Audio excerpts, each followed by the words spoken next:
Smartwatches are getting more stylish, and this arguably is the most stylish that you can buy that runs Android Wear at the moment. It is the LG Watch Urbane, and as the name suggests, it's quite a big, manly affair. This one is in rose gold, and this whole chassis has been given an overhaul from its predecessor, the LG Watch R. So as you can see on the rear, there are no screw holes, and this centre part is now metal instead of plastic. It still has the heart rate monitor in the centre and still has a similar plug-in magnetic charging system. On the side, this button will act as a back button, or it will switch the display on and off, but doesn't really have any function aside from that. The brown leather strap is super stiff when you get it, and we've been wearing it for a week and it still hasn't really loosened up very much.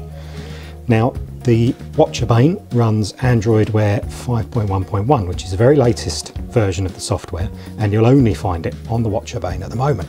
It does bring with it a few new features, the first of which is a new menu system. So you swipe in from the side just like on old Android Wear, only this time you have a choice of 3 different menu screens.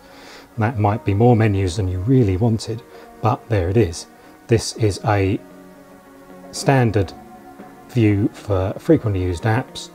LG has added a few of its own onto here, so you have a Find My Phone, you have LG Pulse, which runs the heart rate monitor continuously for when you're working out, and there's also a call feature.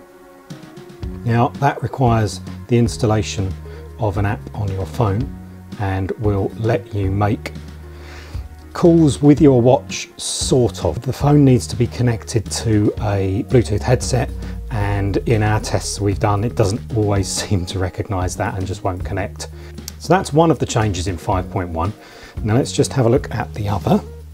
The other new feature that 5.1.1 brings is wrist gesture control. Now if you have notifications, you can swipe them up and down using wrist gestures like that. So there's no more underneath there, but it is easier to swipe them up than it is to swipe them down because of the way our wrists work. So it's kind of good if you want to swipe them up like that. Not quite so good if you want to scroll back down through them, just because, well, we're humans with arms that work a certain way. But it is kind of effective, particularly if you're holding something with the other hand and don't have some way to swipe through open notifications. This is LG's Chronos watch face. There are a couple of other new ones, and the other main one for the Watch Urbane is this one, the Chairman. So again, it's a classically styled watch face, which suits the look of the Urbane, and that comes in rose gold like this one, and also a silver to go with the silver watch. As you can see, it's not super slim on the wrist, and it does take up a fair amount of room on your arm. That is a brief look at the LG Watch Urbane and Android Wear 5.1.1. You can check out the full review of the watch on Digital Trends right now.